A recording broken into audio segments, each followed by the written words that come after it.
thanks. It's Jeremy Whish on understanding the risk and return of cropping rotations from CSIRO.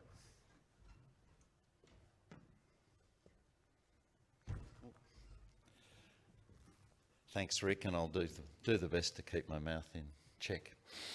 I have the pleasure of speaking where over the whole week there has been discussions about our farming systems projects, and the tour yesterday out to Pampas, all around having strategies to make agronomic decisions, and how do you choose what crop to go next. And my previous speakers, V, showed some of the work where we were showing that to close that yield gap in northern systems, there is the opportunity within fallows to intensify the rotations. But how do you do that? So the question I'm going to look at today is, how can you increase that crop intensity without increasing the risk?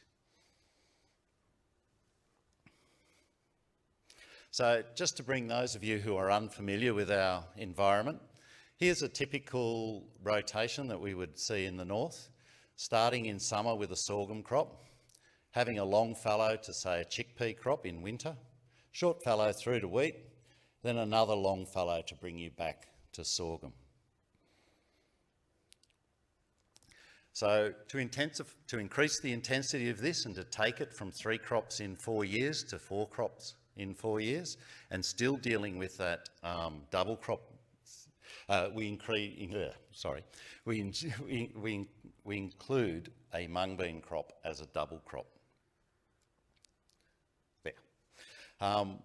So this will increase the intensity, but they're not called mongrel beans for a reason, is they quite often fail.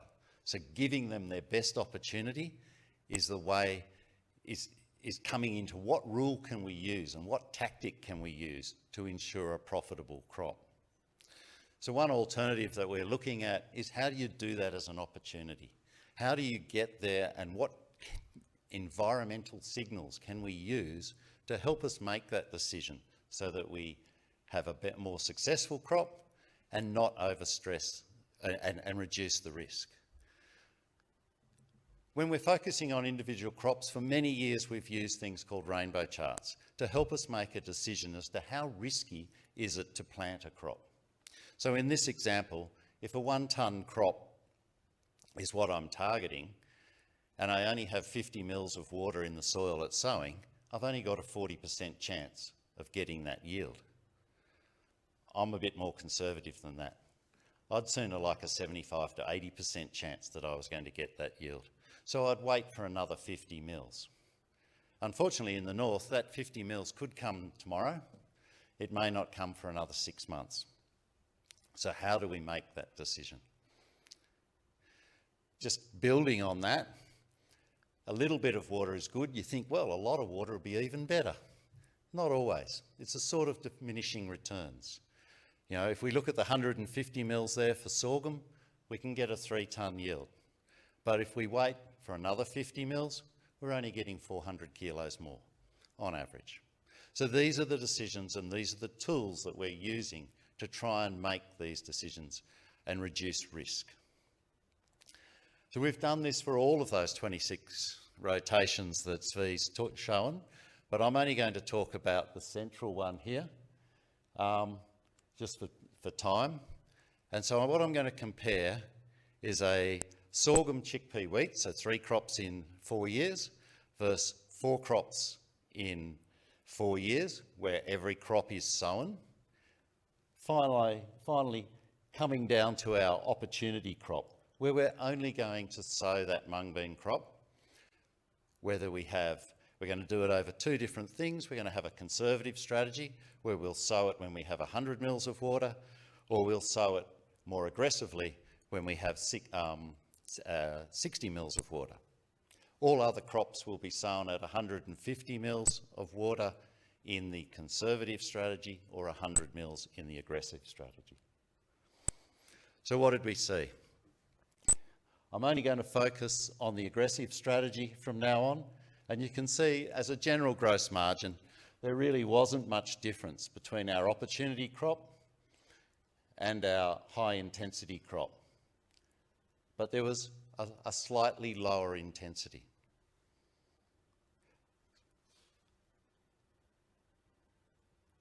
Oh, we've jumped too ahead. Okay. So, where did all those crops go? We seem to be missing one slide, but we'll get there. So, where were our losses, or where was our difference? So this, if we look up here in this first figure, you can see that I'm comparing against negative gross margins. I call them a failed crop. And so if we look at our negative gross margins, you can see here that there was really no difference between the high intensity, where we had to sow a crop every year, versus the one where we sowed opportunistically. When we look at that, you start to think, when you have to sow every year, she won't grow in the bag, mate, so you put it in. But it's costing you 5% more risk. So there's 5% more failed crops. It's not all glowing.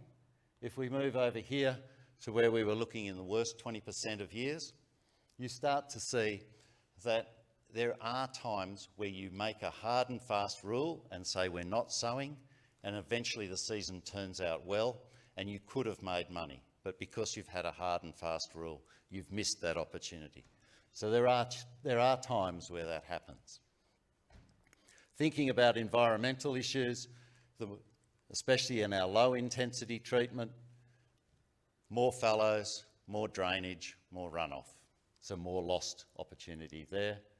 And likewise, if we come over and look at return on investment, those 5% failed crops means that for every dollar you spend, you're not getting as much back. So you can see having the opportunity crop, not sowing crops, actually improved the overall return on investment for each crop. So where were all those crops and what happened? So let's drill down and look at the individual crop point. 13 crops less were sown in our opportunity crop. So there's 13 crops that we didn't sow, and yet those 13 crops, they had no effect on chickpea. And I particularly bring out chickpea because that's our pillar crop.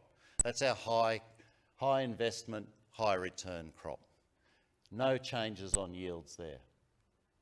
If we look at the addition of the mung bean crop, we start to see by those sowing 13 fewer crops improve the overall gross margin of mung beans over the 47 years that we ran the simulations.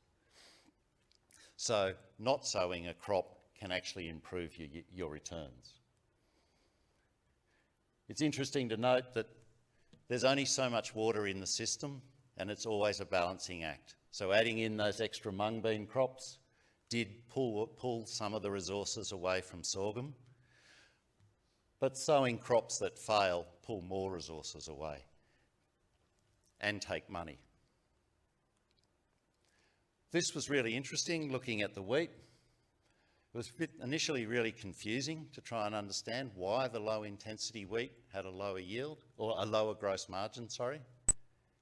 We looked at yield, and it certainly was nothing to do with yield, but then the explanation came that balancing with 2 legume crops balanced out our nitrogen and nitrogen costs, so that's what was reducing our low intensity wheat returns.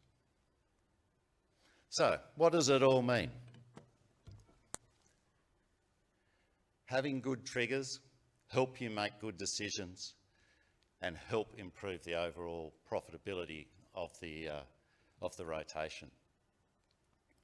We used 150 to 100 millimetres of water as our trigger guide. If we went further, these are linked to the environment. So if you go further south or further north, you would have to change those triggers. Always be aware that adding an opportunity crop or intensifying a rotation will have effects on everything around that rotation. So where you put the crop is an important consideration, especially if you want to consider pillar crops such as cotton or chickpea. Is it worth the risk? Strict rules help you manage risk, but you have to be aware that you are going to lose some opportunities. And I think that's a really key point, because you will always have farmers that will tell you, but we got away with it 1 year. Models, we can't have that opportunity, so just following the strict rules gave us a much better, clearer picture. So with just on that, I'll thank you and take any questions.